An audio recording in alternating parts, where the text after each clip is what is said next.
Car కొనాలి అనుకుంటున్న ప్రతి ఒక్కరు చేసే మిస్టేక్ ఇదే.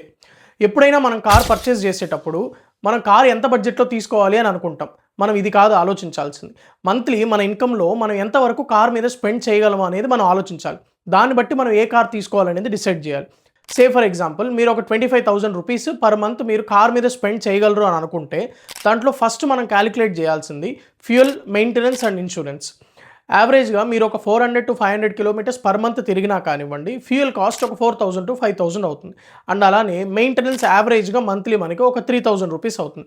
ఇలా మనం గనక కౌంట్ చేస్తే ఆల్మోస్ట్ 9,000 ఎవ్రీ మంత్ మన ఫ్యూయల్ అండ్ మెయింటెనెన్స్‌కే ఖర్చవుతుంది. ఏదైతే మీరు 25,000 స్పెండ్ చేయాలనుకుంటున్నారో దాంట్లో ఆల్రెడీ 9,000 పోయింది.